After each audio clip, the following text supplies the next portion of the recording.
Well, here we go again. On May 21st, 2019, we had a Nissin Cup ramen commercial featuring the One Piece universe and the story of Roronoa Zoro. And now it's September the 12th, 2019, and we have a new commercial featuring the Straw Hat Pirates navigator, Nami. And as you might expect, there is a whole slew of references crammed into this brand new 30 seconds of commercial.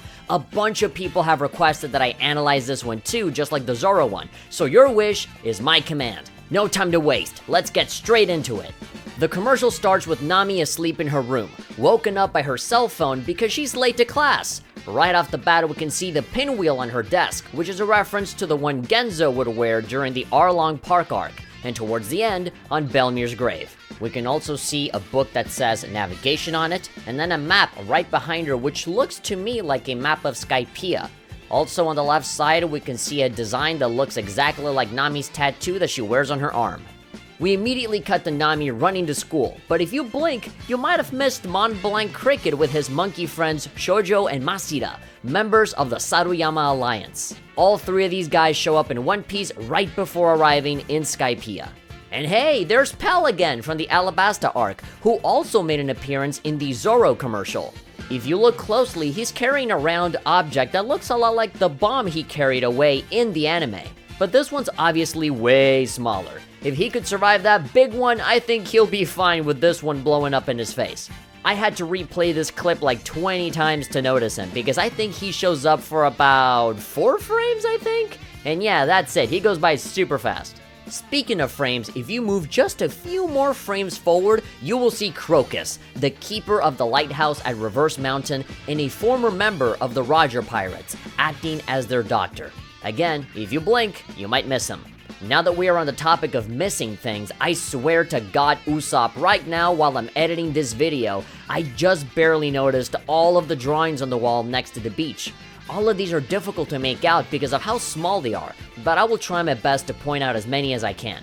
Go ahead and write me in the comments for anything that I missed. This one on the far right just looks like a ship, probably just the Going Merry, but I could easily be wrong. The other pictures I cannot see because these dudes are getting in the way. Move a couple of frames forward and you will see a giant pink tree, which is clearly Drum Island when the Straw Hats are about to leave, and Dr. Kureha fulfills Dr. Hiruluk's dream of making the place just a bit more pink. After that, we have what seems to be a deserted nighttime area. It's very difficult to make out where this is in the One Piece world, but I'll just take a stab in the dark and say that it's Whiskey Peak, since that's one of the places that we see more prominently during the night than in the day. And then we have this one, which is far too white for me to figure out what location this is. Punk Hazard? The cold half of it at least? I honestly don't know. I'm honestly just guessing. But the next one is pretty obvious. That right there is the sea train that Kokoro takes care of from the Water 7 arc. This one again, I don't know what it is. It just looks like a generic green valley to me. There are these weird bubble looking things on the top, so maybe the Sabaody Archipelago? Maybe, I'm not so sure. And the last one we can see is a pretty big spread of Fishman Island. And that's it for the drawings on the wall. Oh, and right before Nami arrives at the bus, look at the right side of the screen. On the water, it looks like there was some sort of explosion there, and you can see a really tiny Pell in the distance. That means that the bomb that he had a second ago, he just dropped it into the water, and we just witnessed the explosion. Good to know the Pell made it out okay. And hey, look who's driving the bus! That is the Grand Staff Officer Suru from the Marines. And below that, we have some Japanese text that says Kokoro Bus. So not only does she conduct trains, but she is into the bus business as well. Good for her. And now we move to the next shot, and oh boy, there is a ton here to look at. Let's check it out from left to right. The first thing we see is a clear shot of Ivankov, who we first see during Impel Down. We also have Magellan, who also shows up in the Impel Down arc. Right next to them, we got Kobe and Alveta. In the previous commercial, we could see them in their pre-time skip look.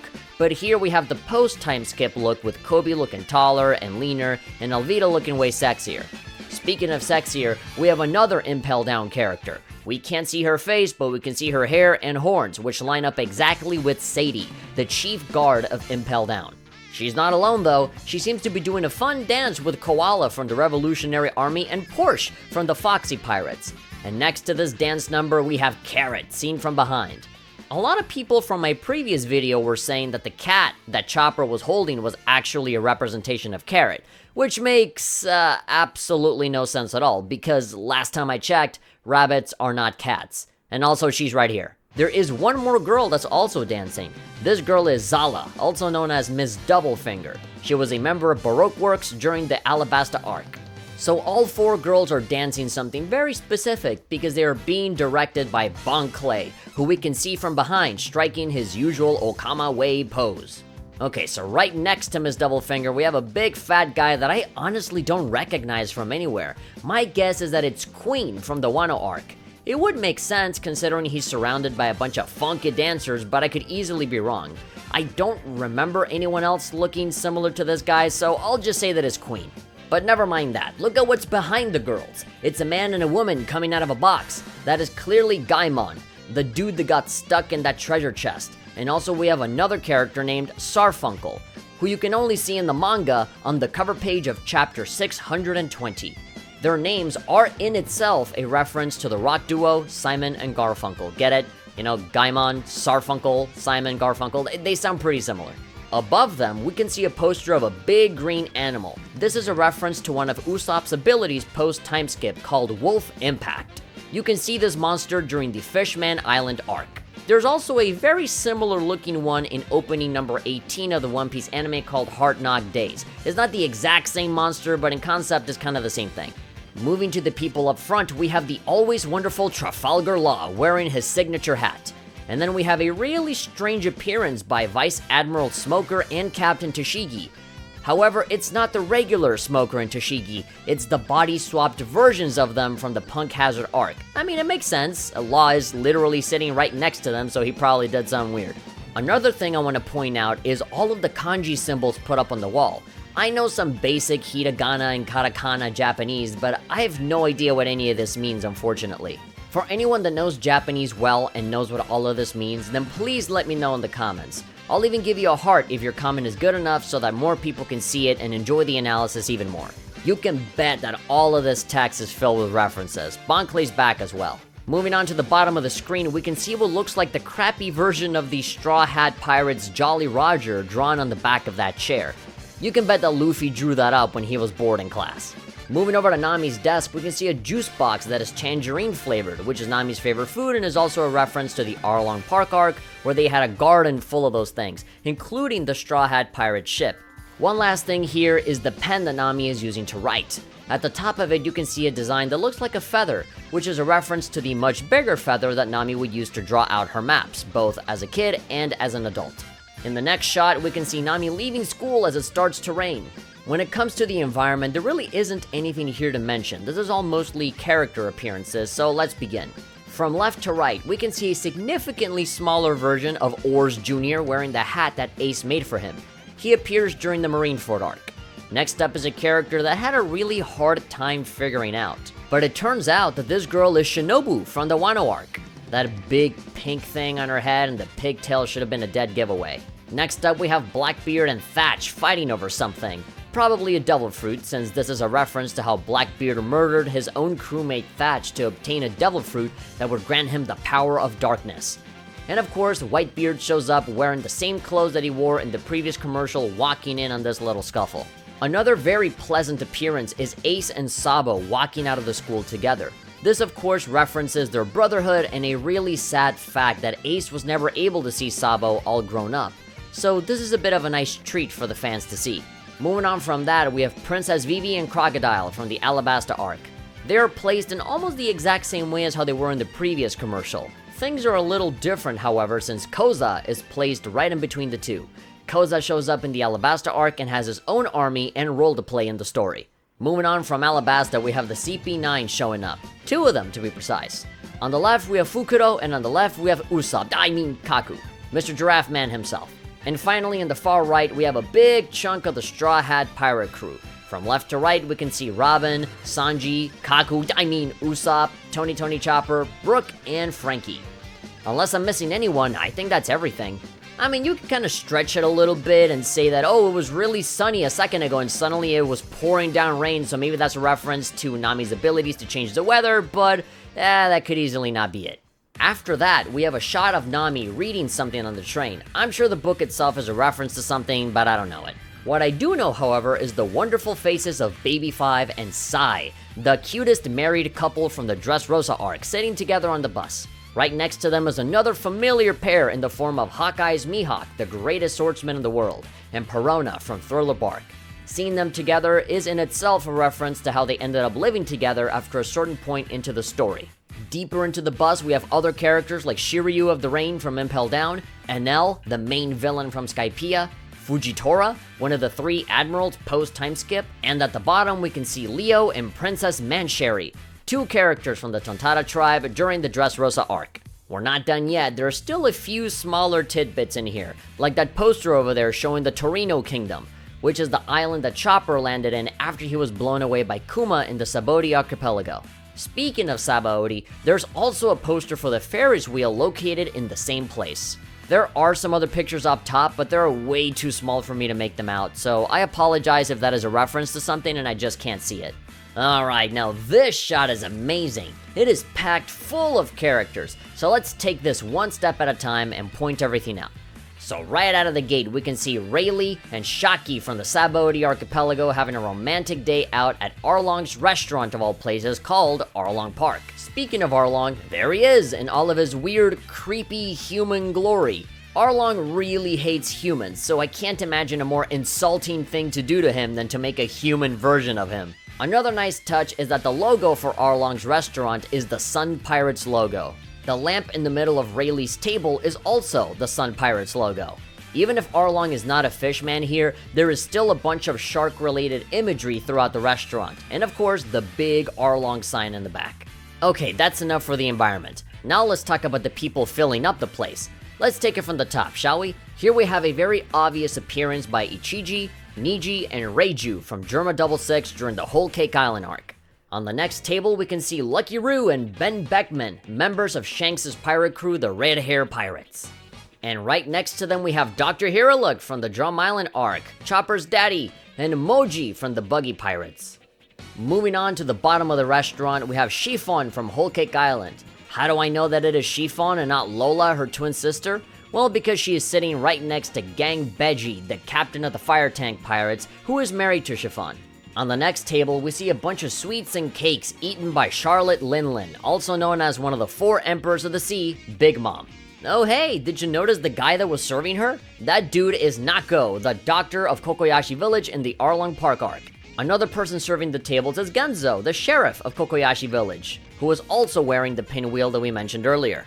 The person he is serving is another glutton in his own right, Wapol, the former ruler of Drum Island. And now toward the center of the room, we can see Admiral Kizaru, Akainu, and Aokiji, the 3 admirals of the Marines before the time skip. One last reference is right behind Arlong. These 2 are Johnny and Yosaku, the 2 bounty hunters that are Zoro's friends and supporting characters during the Arlong Park arc. Whew, boy, that was a lot of stuff. Let's move on to the next part. This one is fairly simple. Here we see Nami working hard by cleaning the dishes in Arlong Park. Just like before, we have Nami's apron, it says Arlong Park with the Sun Pirate symbol on it. When it comes to people, we only have 2 characters, Kurobi presenting more and more dishes for Nami to clean, and Chu ready to serve more food. Both of these characters are members of the Arlong Pirates and enemies for the Straw Hats to fight during the Arlong Park arc. And that's it, quick and painless. After a hard day at work, Nami arrives home to study, and just like Zoro's room in the previous commercial, you can bet this room is also full of stuff to look at, so let's get started. You know the drill, from left to right, we can see a doll on top of the bookshelf that resembles Nami's look after the time skip while holding her weapon, the Climattack. And honestly, I can't really find anything else that's a clear reference on this side of the room. If you guys find anything cool, let me know in the comments. The right side of the room, however, has a bunch more interesting stuff. We can see a globe of the world, a ship, and some rope, which is probably just a reference to the fact that she's a pirate. We can also see a container with a design on it that looks identical to the tattoo that Nami wears on her arm. Inside the container, we see 2 things, a whole bunch of rolled up maps because that's kinda her thing, and then the Climattack again, but not the same one from the time skip. This is an older version that Nami receives during Water 7. And now we're moving on to the center of the room where we can see Nami's desk. Out the window, we can see a tree growing tangerines, similar to the tree that Nami owns on the Straw Hat ship.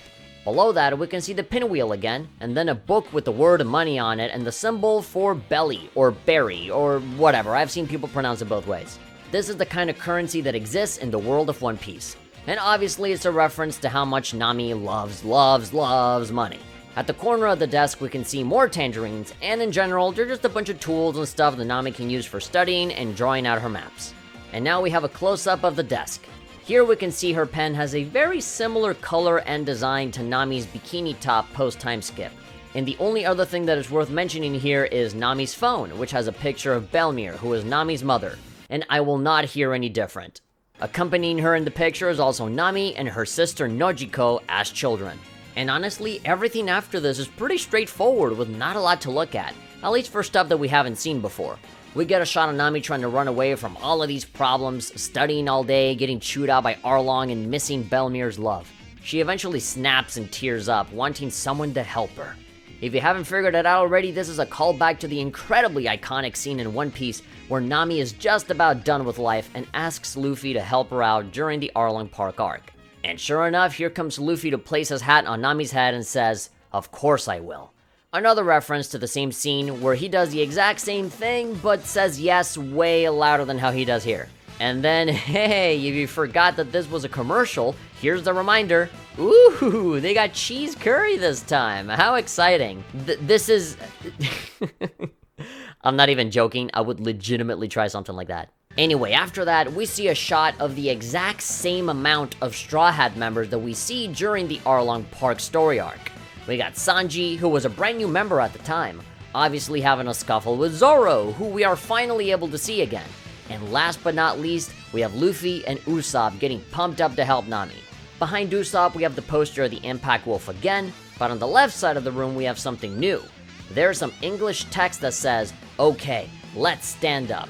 This is actually the name of One Piece Chapter 82, in which the Straw Hat Pirates finally confront Arlong and his crew. There was also this weird statue behind Usopp, but I don't know if it actually means anything. I don't know, you guys can let me know. To wrap up the commercial, we see an adorable smile from Nami, and then the Nissin logo. And guess what? This is a reference too! The little thingy on the corner is the same as Nami's tattoo on her arm. And yeah, that's it. We're done. Man, that was a really good one. They filled that up with a ton of stuff, and it was super fun to watch it frame by frame and always discover something new along the way. It really makes me wonder what they're going to be doing next. We already have 2 commercials, Zoro and Nami, so which one are they going to do more? Are they going to have Sanji's story or Luffy? I honestly don't know, but if they do come out with more commercials, I will be here to overanalyze the heck out of it for your viewing pleasure. Alright, so there is one last thing that I want to talk about before I go. I want to give everybody a big, like gear third big thank you to everybody who saw my previous video covering the Zoro commercial. The video hit more than 400,000 views, which is something that I'm very proud of. If you look at all of the other videos on my channel, I get nothing close to that. I usually don't get a whole lot of views at all on my channel, but this one video somehow just exploded in a way that I never thought possible. So sincerely, from the bottom of my heart, thank you very much for watching, liking the video, sharing it, to all the people that subscribe, thank you for subscribing. I appreciate also people commenting on everything that I missed out on, or, people translating the Japanese text and stuff. All of that stuff, I read through all of it, and I appreciate all of you guys contributing to the analysis. And that's everything. That's all I had to say. So thank you very much, everybody, for watching. Have an awesome day. And of course, if a brand new commercial ever comes out, then I'll catch you guys in the next one.